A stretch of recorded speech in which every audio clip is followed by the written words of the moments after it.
and I'm drowning. Oceans raging all around me. Through the thunder and the waves, you're constant. You're my lifeline in the storm. See the waters rushing through this broken vessel. You're the calm within the current. Hope rising through the storm. You'll never leave me. It doesn't matter what I'm facing. No, when I'm failing, you're holding on to me, and I'm holding on to you.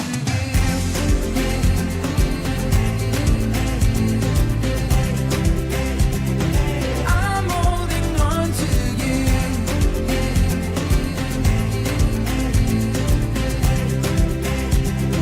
I'm holding on to you. Endless mercy. You had every right to leave me. All my sin had left me stranded. But your love has brought me home. You'll never leave me. It doesn't matter what I'm facing. No, when I'm failing, you're holding on to me, and I'm holding on to you.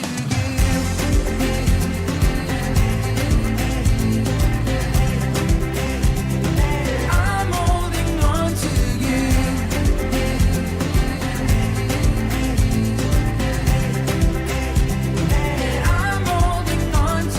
you. I'm holding on to you. I'm holding on to you. I'm holding on to you. I'm holding on to you. I'm holding on to you. I'm holding on to you. I'm holding on to you. I'm holding on to you. I'm holding on to you. You'll never leave me. It doesn't matter what I'm facing. No, when I'm failing, you're holding on to me, and I'm holding on to you. Yeah, I'm holding on to you. I'm holding on to you. I'm holding on to you. I'm holding on to you. I'm holding on to you. I'm holding on to you. I'm holding on to you. I'm holding on to you. I'm holding on to you. I'm holding on to you. I'm holding on to you. I'm holding on to you. I'm holding on to you. I'm holding on to you.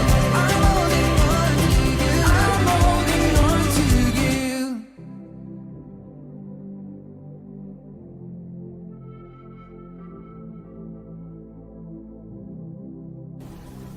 Welcome to the Something More podcast with me, Jamie Haxby, Steve Karma and Josh Fox.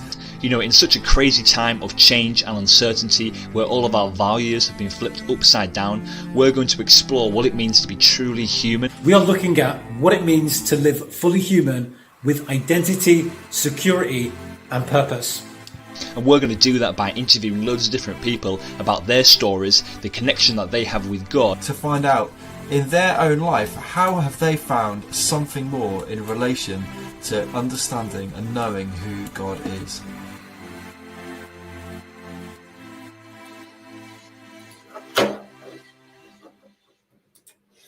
Hey guys, it is Steve Karma, pastor of Hope Church Lancaster. I'm coming to you from HQ1 and I'm joined with my boy Jamie Haxby, the indie rocker. He's not going to be doing the interview, but he's got a couple of announcements. So Jamie, buddy, over to you first. Oh, I can't hear you. I can't hear you. Oh, can you hear me?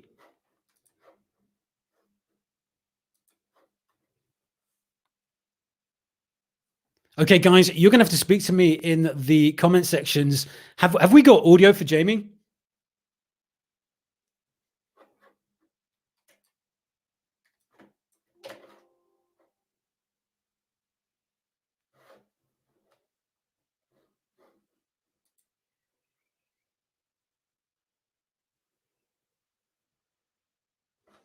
Okay, I'm completely missing something. We've got no audio for Jamie, so I'm going to remove Jamie, and then what I'm going to do is I'm going to give him a phone call and then figure out what on earth is going on. Jamie, you might have to do this over the telephone. So Jamie's going to go and he's going to try and figure out what's going on. Let me just tell you what's going on my side, except for the fact that again, I am having technical difficulties. It's a good job that using tech is not my superpower. So we are phoning Jamie to figure out what on earth is going on. I'm sure Jamie is going to figure it out. I think this is the first time we've tried to get to him through his telephone. He's just hung up on me, which probably means he's going to be ready to come and join us in a moment. But he's going to give you some announcements about what is going to be happening.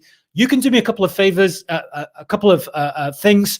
As he's trying to figure that out, you guys can punch like onto the Hope Church Lancaster Facebook page. We do multiple different things, but what we're doing at the moment is the Something More podcast, and we do that every single Monday night, and we are exploring what does it mean to be human, and what will humanity look like in lockdown and post-lockdown. And we do that by interviewing a whole bunch of different people. We had a guy called Tom Butler Bowden. He was a guy who's authored numerous books on economics and philosophy and politics. We had a guy called Nate Turner with his wife Megan. They were talking about the supernatural. And tonight we're going to be joined by Steve Uppal. He's the pastor of All Nations Church in Wolverhampton. He's also the leader of Fuel the Fire Network, and he's a great friend of mine. I've known Steve for 11 years when I first entered the ministry. So I think Jamie's ready to come back on. So Jamie, over to you for the announcements, buddy. Can you hear me now? Is this working? I can hear you. I thought it was my fault, but clearly it was yours. I think what it was, Steve, is because as I was waiting backstage, you phoned me. That's what it was, and that ruins your audio. So I'll just handily blame it on you. So yeah, thanks so much. Basically, I was just going to tell you a little bit about this Friday.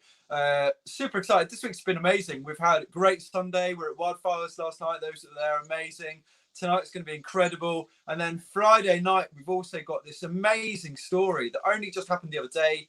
We wanted to share it with you guys at Eden 2.0. Basically, it's the story of, and it's quite hard to talk about, but it's the story of someone that was recently had an attempted sexual assault on their life.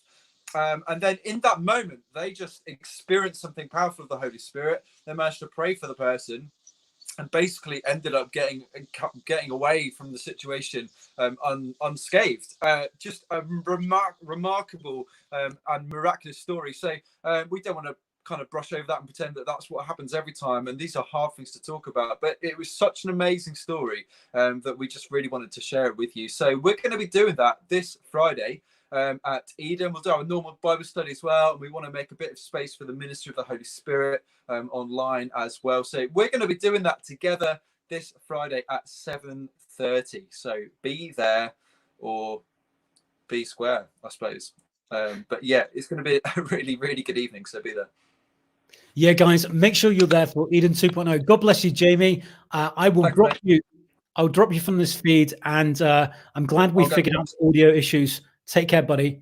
Okay, guys, I am going to welcome to the stage. I don't know if we can call it a stage anymore because we are socially distant. I think there's about 100 miles between us. Is that right, Steve? Probably something like that. I haven't looked recently. Yep. I'm going to welcome to the stage Steve Uppal, guys. So send some love out to Steve Uppal. Just a reminder as well, all of his links, his Facebook, his YouTube, and his Instagram are all in the description bar.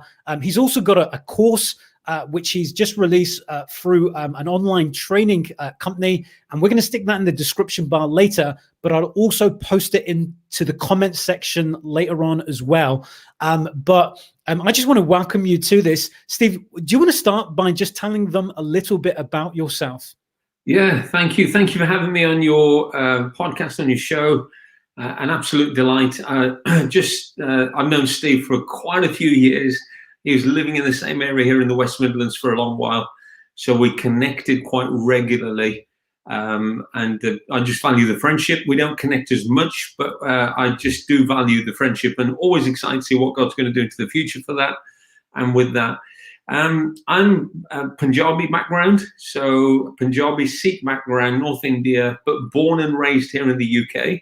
And both my parents committed their lives and became followers of Christ back in 1974. Somebody knocked at our door in Wolverhampton. It was an American lady who was a missionary, and she just happened to share what it means to follow Christ with my mom and dad over about an hour. And both my parents were like just ready to commit their lives to Christ, knew that they needed him. There's obviously a backstory in their own journey, but so I've had the privilege of the last 46 years, my childhood, to be raised in a Christian home, godly parents, not without its issues and challenges, because there's a lot of persecution for being a Christian, whether it was at school or with relatives and so on. But so that's a little bit about my upbringing, my heritage. Currently, I lead a church here in Wolverhampton called All Nations. We're multi-site. So there's a number of congregations that we're overseeing, all in the same organization, same family, different areas that we're in. And there's a growing family of churches in the UK and beyond. And Fuel the Fire is something we run. That's our leaders training event. But the actual family of churches is called the All Nations Apostolic Family. So that's kind of the practical side. The stuff that brings me real joy, married to Esther. We've been married 23 years and have 4 children. My boys are 15 and the next one's going to be 17 in about 2 weeks' time. And then 2 daughters, 19 and 21. And the one that's 21 just got married a year ago. So that's it's been a huge blessing, but I just don't feel like I'm old enough to have a married daughter. So. And they're all living together, not in some kind of hippie commune, but do you want to tell us how your oldest daughter is back home with you? So my daughter is 19, was doing her first year at university. She came back just before lockdown because of Easter break.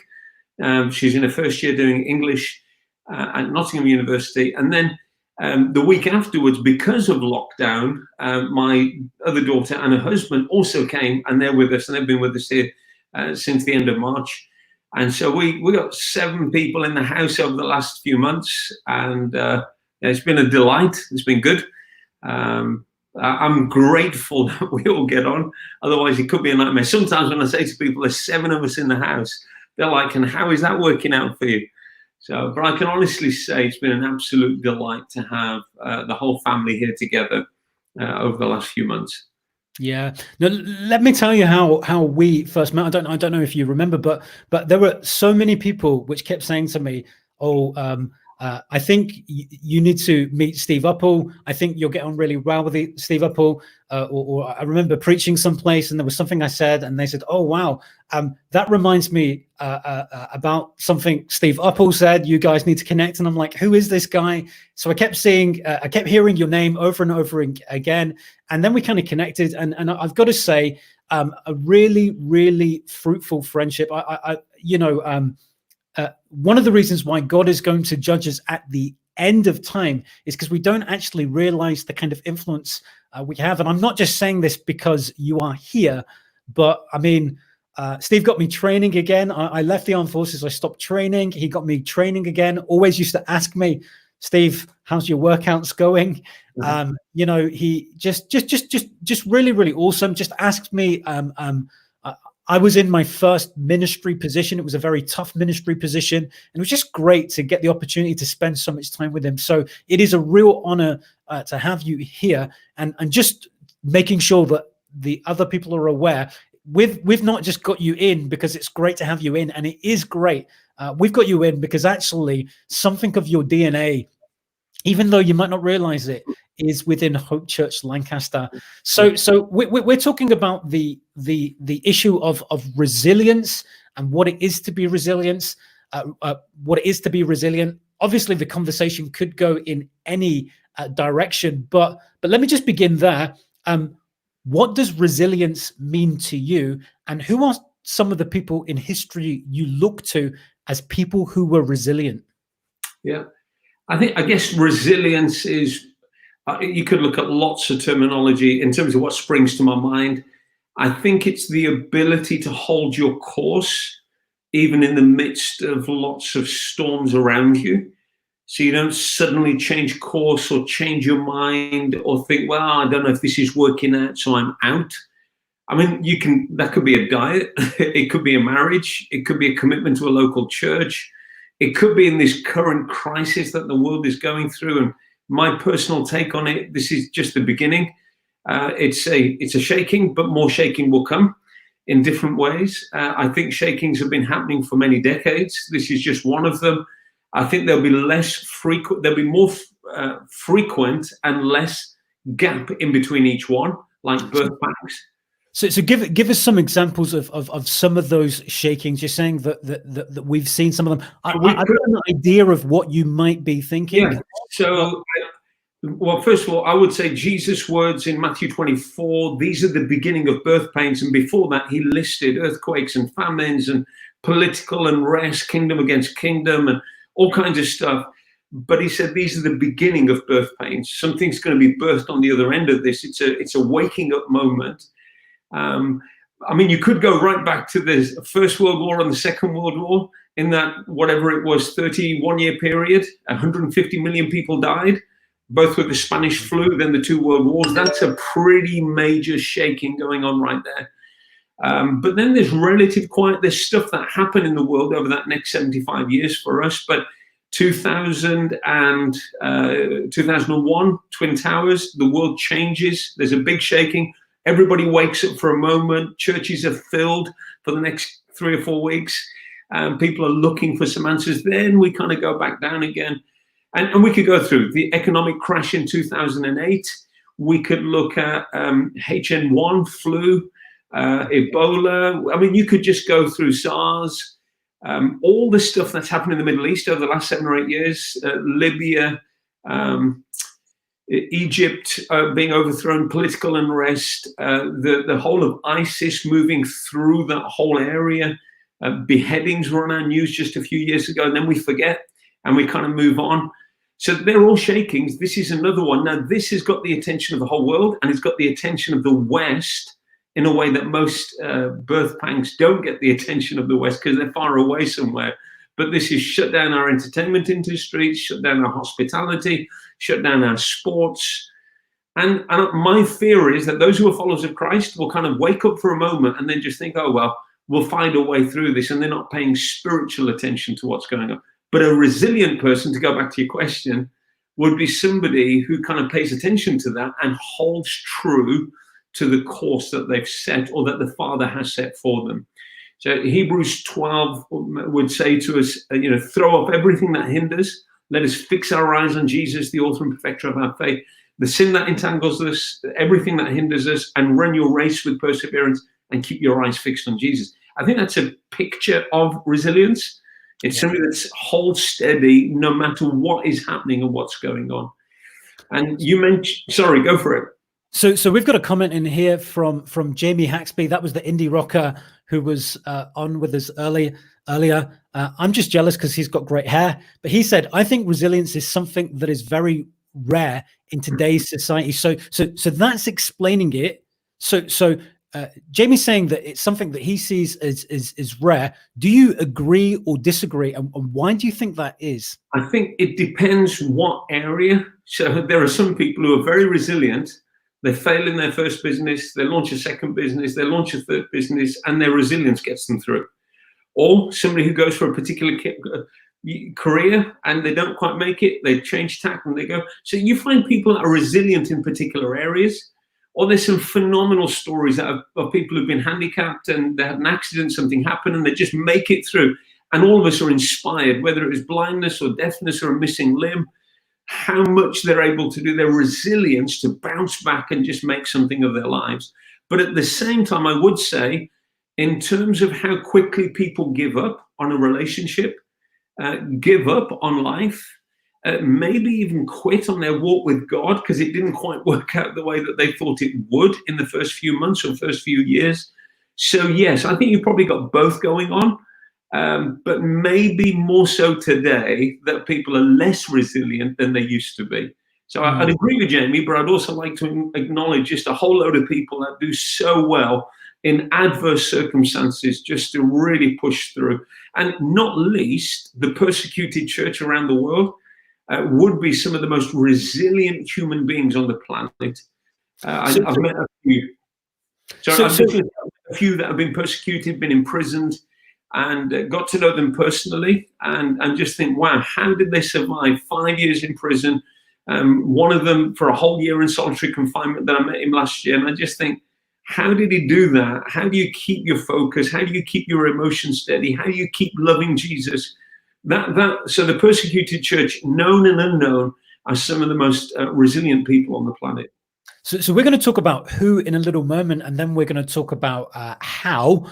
Just a reminder, guys, please stick your comments in the comment section in Facebook and YouTube, and we'll try to address all of your comments and your questions if we can. Sarah Jane, I see your comment. We're going to come back to your comment in a little bit of a moment, but who are some of the people? So you've talked about some within the persecuted church. It'd be great to hear some of their stories, but also I know that you've always had an interest in great historical figures, which again kind of spurred my interest in these great historical figures.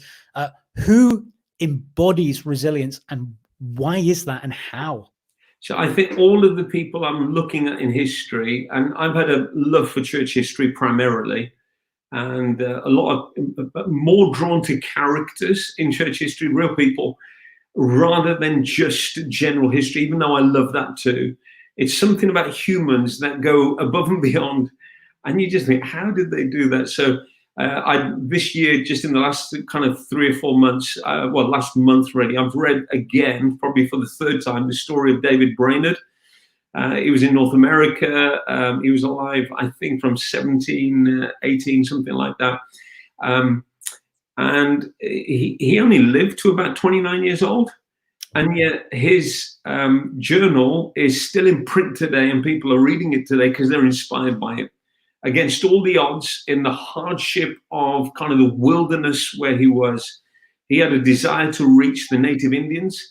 And he would spend long hours in prayer and saw the breakthrough of God's presence coming into those people's lives. So simple stories of he's working with an interpreter, but the interpreter's a drunkard, not a follower of Christ. And somehow working with a drunk interpreter, preaching the message of Christ, people still come to know Christ. And eventually his interpreter also gives his life to the Lord. And there would be a sense of the power of God would come through his speaking and preaching to the people around him. And also just the longevity of those followers of Christ. They stayed true. And they'd come out of witchcraft and idolatry and all kinds of stuff. So that's one of my heroes. He was a praying man. He was a holy man. The wilderness was harsh, really, really harsh. He also had tuberculosis. That's why he died so early. Pushed himself probably too hard. And was very sickly, but in the midst of that would work long hours in prayer, in sharing the faith with other people. And I just think, Lord, I'm so comfortable today. I complain so easily. I don't want to do what he did, but I want to be inspired by his life. So that's one of the guys. We'll come back to some more, but this just fits in with Sarah Jane's question. She says, do you think that resilience is built through tough circumstances? So Steve, do you? I absolutely believe that what we go through shows what's inside of us. So the storm I hit, the situation I go through normally shows what's in me. And then I have a chance to set myself and either go for it or to quit. It's the decision it makes us, if that makes sense. So I think far more important than what happens to us is our response to what happens to us. But absolutely, looking at history, even some of the films coming out of Hollywood, you see heroes are made in the heat of battle. But it's normally a revealer of what's inside a person and then the choices they make when everything's against them. So I'd probably agree with Sarah Jane. Well, I don't know what she means. I don't know what she thinks, but I would say yes. I do think the circumstances can make you. And so I say this quite often. I heard it from a really old preacher, read it in a book about 100 years old. He said, every trial has the potential to lift you up to the next level. It's almost like it's God's ordained way to make you a better person. So it's a matter of perspective how we handle the challenges. So what would you say to someone who, two-parent home, well off, well educated, they're in a job that they love, life's been relatively easy for them, yeah, they've got great kids, they've got a great house, what does somebody who has not been through difficult, challenging circumstances like, David Brainerd or Adoniram Judson or Livingston Taylor, David Livingston or Hudson Taylor, whatever, what do they do? I think the challenge for us all as humans is, whether we're going through really good times in our life right now, money's good, there's no need, bills are paid, family relationships are good, or it's dire, everything's going bad, or somewhere in between that. We're actually, humans are all made with a need for a spiritual creator, the one who made us, for us to have a relationship with him. And I believe even if I'm satisfied right now, life's good, and I absolutely believe this, and I've met many people like it, who there's something on the inside of us that still looks for that little bit more. So for me personally, I enjoy my relationship with my wife. I enjoy my children. I enjoy what I do as my job. It's rewarding. It's satisfying. But at the same time, I realize if I neglect my walk with Jesus, I'm actually not satisfied like I want to be, like I feel there's something more. So I believe a part of being human, whether it's a difficult time or an easy time or anything in between that, is knowing the one who created us and being in an intimate friendship with him. Do you think there are do you think that's the value?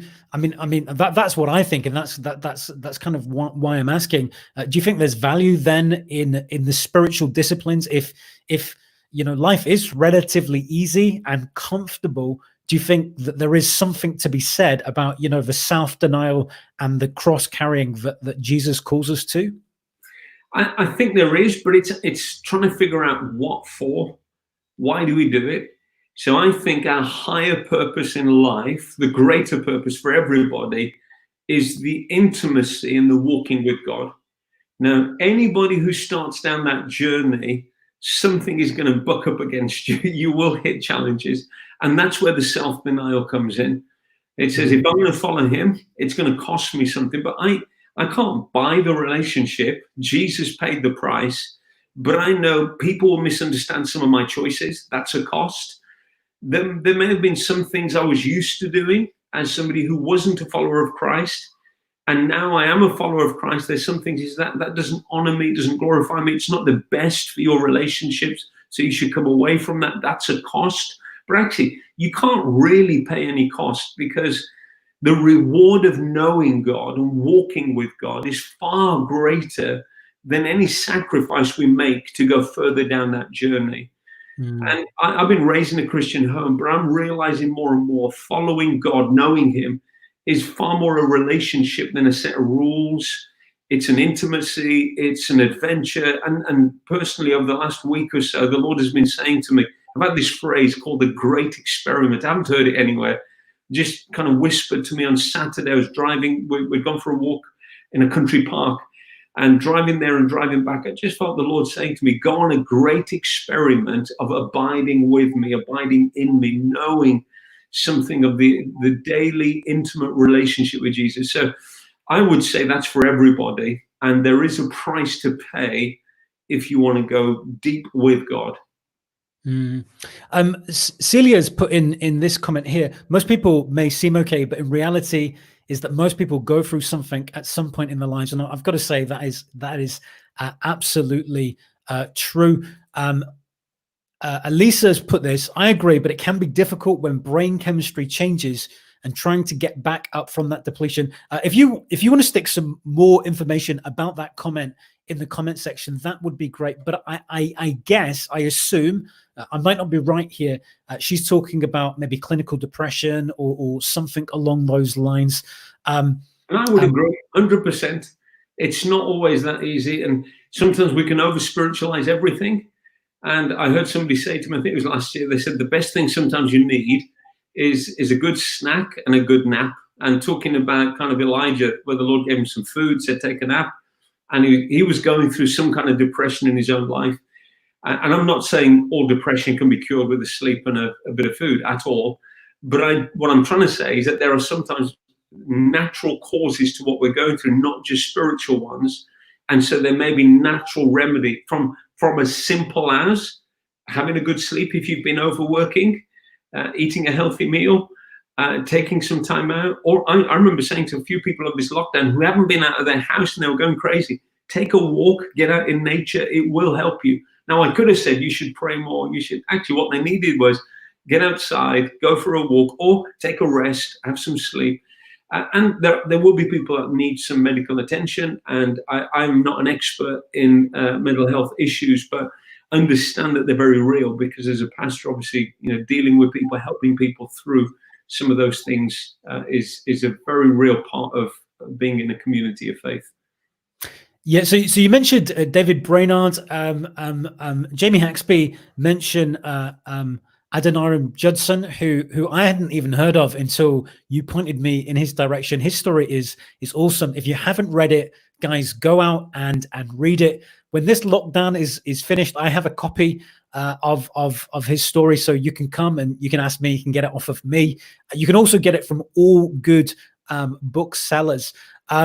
But what about modern day? So who is it that speaks to you of resilience today, and why is that? So you spoke about someone who was in solitary confinement. Was it for a year? So last year I was speaking in Turkey, with Iranian believers, and my translator was a man called Farshid, and he was a pastor of a church in Iran.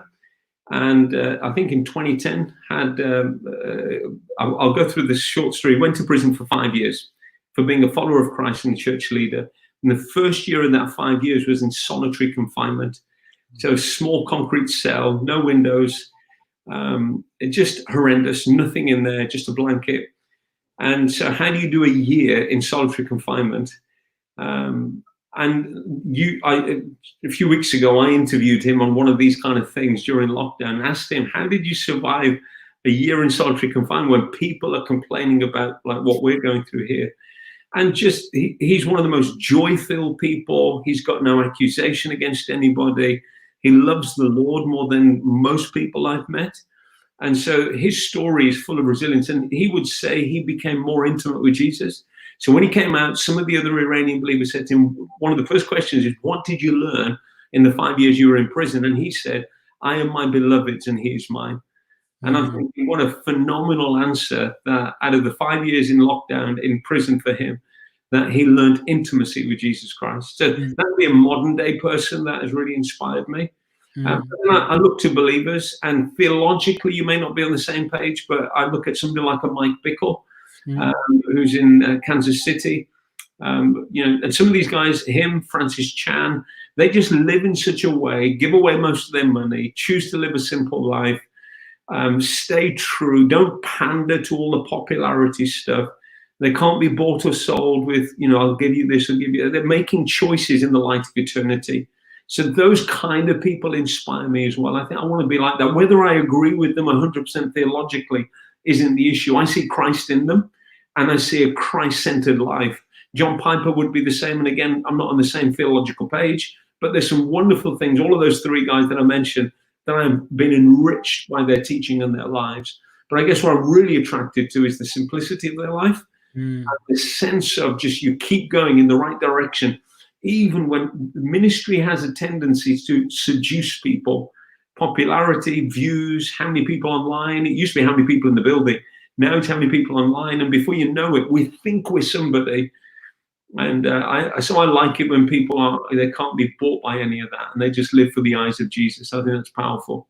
Yeah, I think that's really valuable. I do think we've got friends in different wings of the church. I love Francis Chan, John Piper, Mike Bickle. I think they're really, really good guys. And I think it's really, really important to be learning and growing and hearing from different voices, even if we wouldn't agree with them. So, for example, I don't think either of us have sympathies for certain theologies in the Roman Catholic Church. However, it would be very difficult to argue with the fact that Mother Teresa lived a very Christ-honoring and Christ-exemplifying life. I mean, it would be very hard to argue with that. And I do think sometimes, we can strain the gnat and swallow the camel, to use the words of a great. And I would agree with Jamie. Jamie's mentioning Sheep Among Wolves, the documentary. That's a great documentary. It's really impacted me. And I don't know loads of Iranian believers. I know a few, and have become friends with them and just love their heart after the Lord. So, yeah, that's a documentary. It's online. It's available. People could watch it, Sheep Among Wolves. It's about the Iranian church and what God's doing in the underground movement there. Sure, I'll tell you something. Quite funny, actually, Steve. As we were going into 2020, I felt the Lord speak to me, and the word He gave me is, "Let my people grow," and that we were not to focus on numerical growth in the church building. And two of the things we did is, one, as the church reading challenge, we did the Francis Chan book called Letters to the Church. And then we also watched the film Sheep Amongst Wolves. And we were like, okay, in light of this, what is God telling us as a people?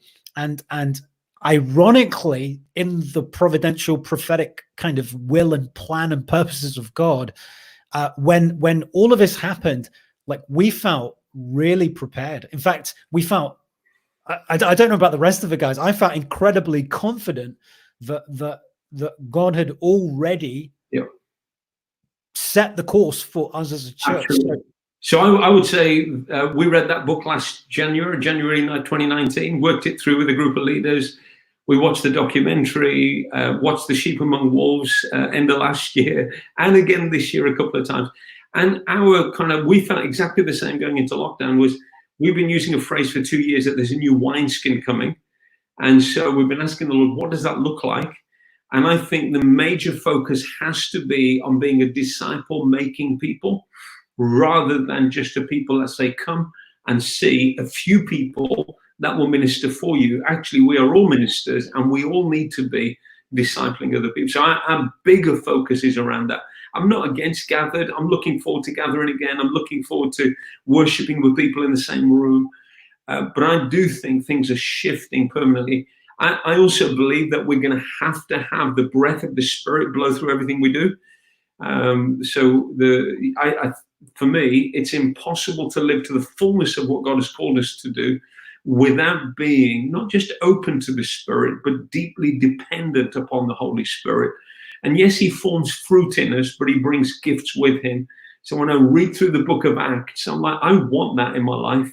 I want it to be that we pray, we hear, we obey, rather than the man-made stuff, which is like, we started that way. We prayed, we heard, and we started. And then we take over and we say, well, we should do this and we could do that. And it's not, we're almost like saying, God, take your hands off, or God bless what we're now planning to do. Many people start in the Spirit and end in the flesh. And my desire is, as we move forward, that every day is dependent upon Him, listening to Him, hearing Him, and saying, Lord, what are you saying? How do we stay in step with the Spirit? And that's harder for a church that's been in existence longer. So I think both of us have churches that have been around for a while. They're not new plants, even though we repurpose from time to time. All Nations was planted back in the 1940s. And so it's been around a while. So to rethink and reimagine, and I felt the Lord saying to me, be more prophetic than pragmatic. So just don't be pragmatic or this, but be prophetic in your choices and decisions. Secondly, I've been hearing the Lord say, be creatively courageous, or courageously creative. Yeah, you have to have courage to make the steps and decisions as we move forward. And the book of Acts plays into it hugely for me in terms of how do I see that being outworked in Wolverhampton and beyond. Yeah. So let's talk about that. For the individual, what does it mean, and how do we walk in the Spirit? How do we be courageously creative? And then what does it mean for organizations? So thinking wider, thinking about the church, or maybe even organizations, because we believe in the priesthood of all believers. We believe it's not just seeing people saved and learning the Bible. We're going to need people who are godly, involved in politics and law. We're going to need godly tech people who can put together things like StreamYard. Other streaming services are also available. But what does it mean for the individual, and what does it mean for the wider group or the church? So I think there's probably a couple of things that spring to mind. I'm in process right now in terms of answering that question for our own organization and for what God is saying to us. But currently what I see is I think we've got to be a hearing people. If we're not hearing, if we're only doing what we're doing because that's the way to sustain what we do. I do a Sunday, and now we've started online, and I need to keep the online going, and now we've started a Bible study, we keep the Bible study going. It's something that may have started in the spirit. Now we're moving into just we take over. Whereas what I see as a new wineskin, Jesus spoke about this new wineskin because the Pharisees had a way of operating and they couldn't take his new way of operating. He said, you can't take an old way and push it onto a new way. Both things will be lost. So I think, Steve, it's saying, Lord, what needs to be stripped away from what we're doing right now? That's being courageous in your creativity. What do I need to stop?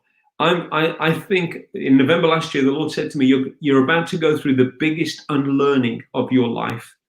Now, I like learning, but unlearning, I was like, Brad, I mean, seriously having to unlearn what ministry is, what church is, how it should be done, where my focus should be. So I think I mean, I've done a whole teaching on this just last week, but it's brand new. So it's not, I felt the Lord saying there's a promise we're holding on to. For us, it's a promise of a move of the Spirit, a revival, a harvest that's unprecedented. There's a promise we're holding on to. There's a people we are connected to, because God always works in community.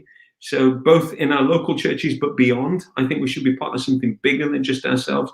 There's a promise that we're holding on to, a people we're connected to. There's a posture that we embrace of humility, walking in the fear of the Lord, a servanthood. And then there's a process that we embrace. I think lifestyles of prayer and fasting. So this sounds a bit nebulous, because you're like, just tell me what to do in the practical. Isn't that just somewhere up there in the sky? But actually, I think it leads to greater activism, but from a healthy lifestyle. So the promise we're holding on to, are people we're connected to intentionally. Each one of these could be a message on their own. There's a posture we take of humility in the fear of the Lord.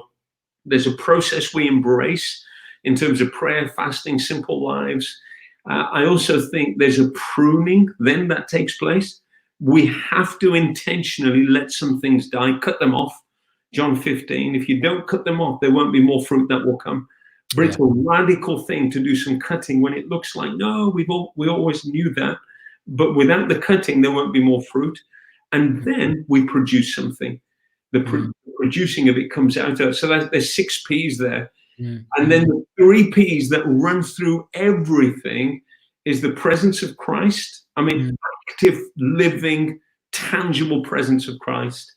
I think a new commitment to the prophetic. We listen for his voice. We want to hear what he's saying. So we're permeated with presence. We've got this prophetic sense of what he's saying, and we're pulsating with power. We shouldn't have theological excuses why we don't see the power of God in our lives. I know we spend more time theologically excusing the lack of power than going into the place of prayer to ask the Lord to come. So so those are 3 things that permeate those 6 things. You know, power, presence, and the prophetic is permeated through this whole wineskin.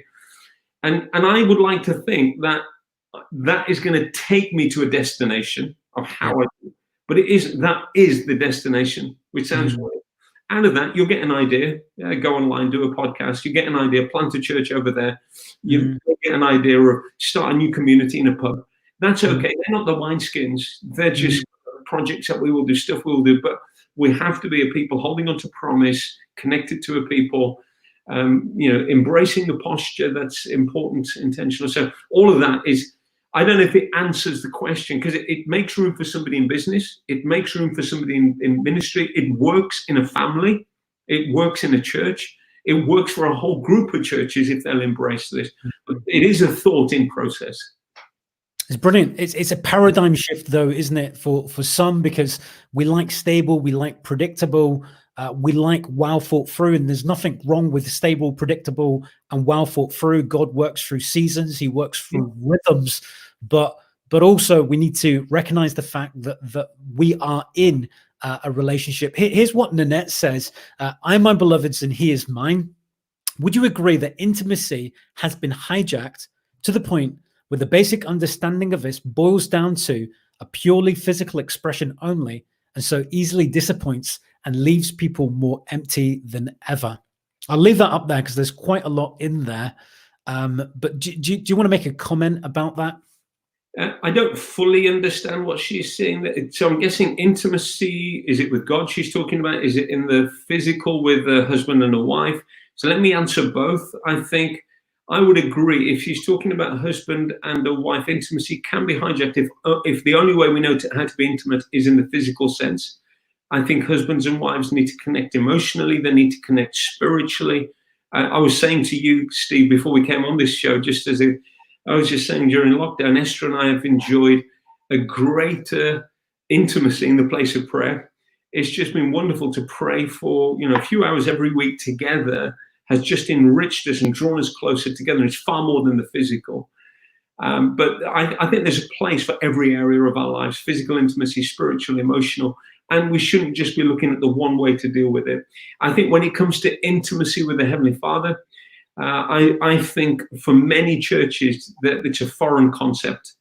Their Christianity is based on a morality. I do good, I do these things, and I'm accepted. They maybe don't know the joy of walking with God. It's come follow me, Jesus words, come follow me and I'll make you.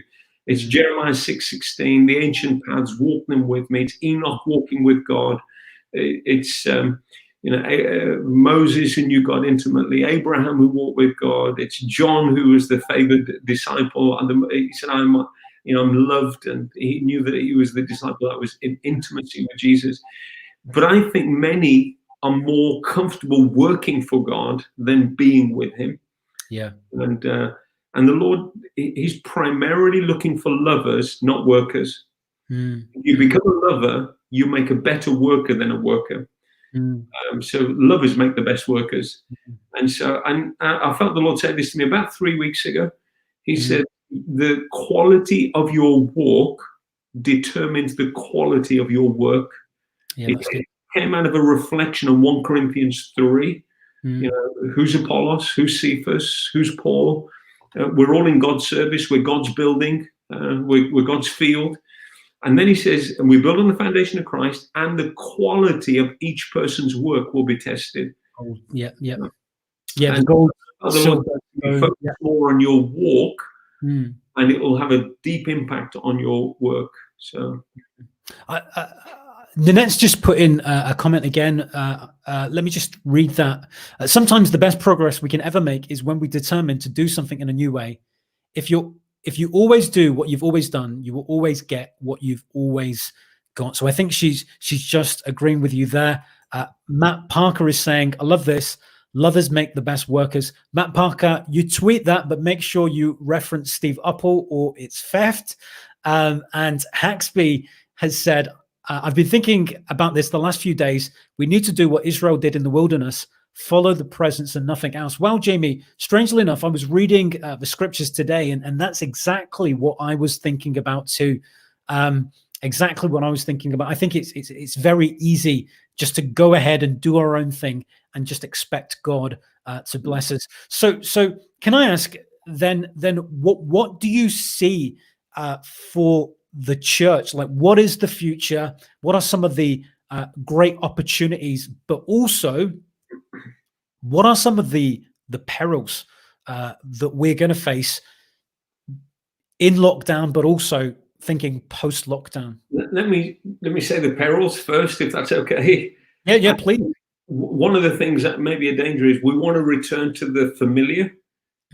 We're creatures who like what we're used to. So there's a craving to go back to what we know. So for me in ministry, there's a certain way I do what I do. I know what to do. I can make myself hum in my sweet spot. And the easiest thing in the world is to go back to the familiar of that instead of being listening. It's interesting, the most often repeated command by Jesus in the New Testament is, he who has ears to hear, let him hear what the Spirit is saying to the church. Yeah. And yet I don't want to hear what the Spirit's saying. I want to go back to the familiar. So there's a peril of going back to the familiar. I think on the other end of this, we may see a number of churches that shut down. I don't think they'll survive this because their mindset is still stuck somewhere else, or it may be very practical reasons. Buildings can't be kept, and they don't know how to do church outside of a building. Some people have dissipated during this time, maybe showing that some weren't really following Christ. So you break the habit long enough and they may not come back. I actually think all of those are gifts in terms of, if you use it rightly, you can go back and rebirth something new. So there are perils, but I think focusing more on our mission should be our priority than on our methods. And it's always harder for older denominations, and for those of us who've been in churches that are not, a one-year-old plant or a 2-year-old plant. And so I think we're going to be really focused on, this is our mission from Jesus, which, if we go back to Matthew 28, it is about go make disciples rather than go meet on Sundays. I think we think it was go meet on Sundays. Instead, the real focus is go make disciples. I've been inspired by just in the natural how people have adapted. Some very good restaurants were shut down. They never ran takeaways. But within a week of lockdown, they'd already opened up a takeout service, which is very, very good at adapting to the current. Others just shut down and thought, we can't do anything. They both could have done something, but it's a matter of perspective. One thought their mission was over, but it's because their method, they couldn't adapt the methodology. The other restaurant thought, well, what we're here to do is to serve good food to people. We could do that in lockdown as well as we could do it in a restaurant, and they adapted. Or there was a worship leader. He contacted me about 3 weeks ago as a friend of mine, and he said, hey, I'm not traveling anymore. Noel Robinson travels. He does a lot of stuff around the country and the world. He said, if you'd like, I've been recording some worship sets and I'll be happy to send some over to you. And I thought, wow, he just adapted. He's locked him down at home. Other itinerant ministries might have thought to themselves, hey, we're going to lose income. We can't do what we do. Within, he'd already recorded a few sets, and we used him as our worship leader this last Sunday. He greeted the church. He led us in worship. And I thought, that's adapting in the midst of difficult times. He remembered his mission, but the methodology had changed. And so I'm going to have to check him out because I used to love Noel Richards, and I've just kind of been Robinson. Oh, sorry. Yeah. Right. Melissa said this. I think when there has been a massive move of the Holy Spirit, which there has been, it can then get harder after that. I think change will come in many ways. Some tough. Restaurant sounds a bit like a parable, a bit like the parable of the talents. I think that's a fair point. I think sometimes when things have been incredibly good for so long, those who have kind of prospered and benefited from the old order can often be the most resistant to the new. I think my guys have heard me say this a million times, but the Catholics persecuted the Anglicans persecuted the Methodists persecuted the Salvation Army and everybody persecuted the Pentecostals, and then everybody ganged up and they persecuted the Charismatics, because those who flourished under the old order often resist what God is doing next. And that might be the case. What are some of the opportunities then? What do you see as some of the great opportunities for Christians and the church in and post lockdown? So in lockdown right now, it's the easiest time to invite anybody to church. So we've had some cards printed just last week to distribute to all of our life groups. It just says a message of hope online. Join me this Sunday. And it's an invitation with a web link. I mean, you don't have to take them to a building. They don't have to walk through some walls. They don't have to go into a church. That's a big thing to overcome. They can just click, go online and watch. That's a great opportunity. So I think churches who have gone online should remain online and do a hybrid of both coming out on the other end. And we've tried to adapt that. So we've got hosts. We're on 3 different platforms on a Sunday, similar to yourself with this, Facebook, YouTube, and then our own on our platform on our own website. And then we've got like hosts on each one that will answer questions, meet with people. We do like a breakout room afterwards, with like a bit of a party, a welcome lounge with people. So we want to keep that space going and get it better. So in lockdown, we're saying, come join us, invite people. And we've had families that are not followers of Christ, they're Muslims, who have on our own street, who have watched us online service, because it's easy to click online than it is to walk through a building, but it may be the stepping stone to getting into meeting with other Christ followers. So I think that's an opportunity. I think the other one is that we should focus massively on being disciple-making people. It's a phrase that many of us would know, but we're going to ask ourselves, who am I discipling? Who are the 4 or 5 people in my world that over the last 1 year I'm pouring my life into? And then who are they pouring their life into? Or track the last 5 years, and you should be able to find 5 or 6 people every year that you've discipled that have gone on to disciple somebody else. But for most Christians, they can't do that. They've just attended a church service. So I think the opportunity for discipleship is huge. The opportunity for inviting people onto an online service is huge. And then readapting. Our buildings are sitting empty. And really thinking through, what do we need? Do we need all of that? Do we need this? We've got 12 staff or so on furlough at the moment. And it really begs the question, when we move out of this, can we readapt what people do and how they function, what we do? So I think we've got to be both creative but courageous, and be prophetic rather than pragmatic.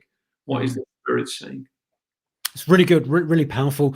Steve, I'm going to give you the opportunity to address our guys in a couple of moments. Maybe just give like a minute or two on your kind of closing statements on the era of resilience, or anything else you want to be talking about, revival or church leadership or church or discipleship. I think discipleship is really, really important. One thing I was saying to our leaders recently is we need to create better people. We need to create better people, because one thing that we're seeing in lockdown is those people who are strong, they're resilient, they're creative, they're adaptable. They are doing well, not just in their spiritual lives, but also when it comes to in their personal lives or their businesses. So it's up to you. You can do whatever you think or feel led to do. Again, I just want to say, send some love out to Steve.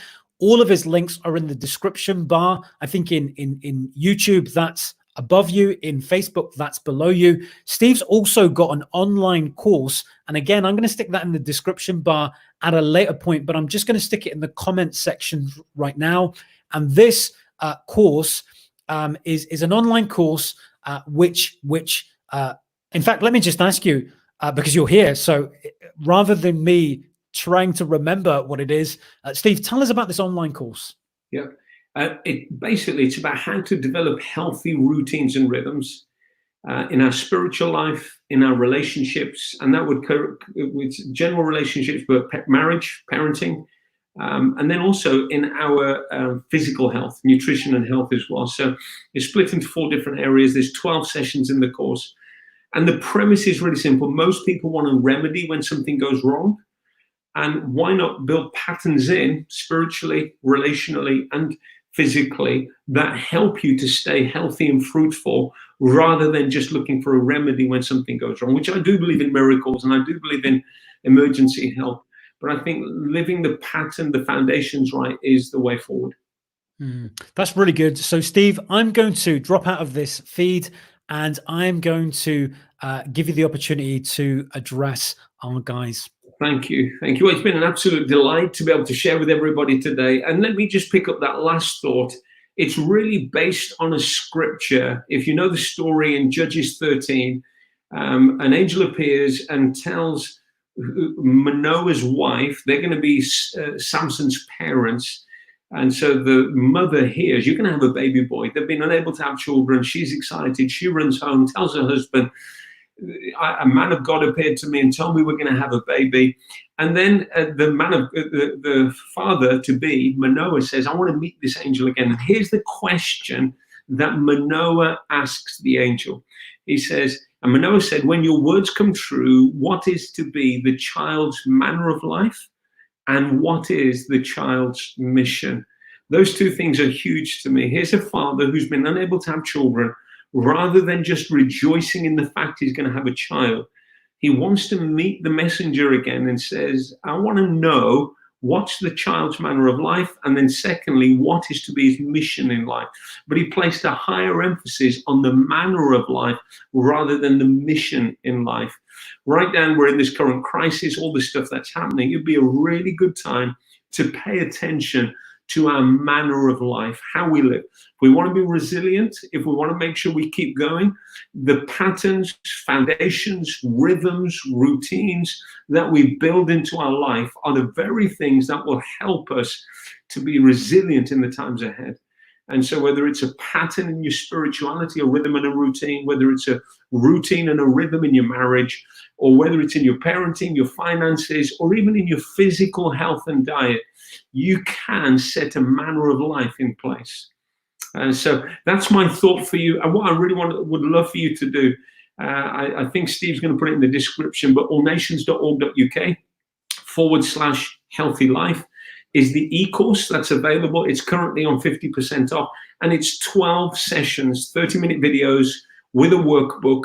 And it's 12 of those sessions just helping people to look at each one of those spiritually, relationally, marriage, parenting, physical. It just goes through everything in detail. Me, my wife, and my kids, we all produced it together.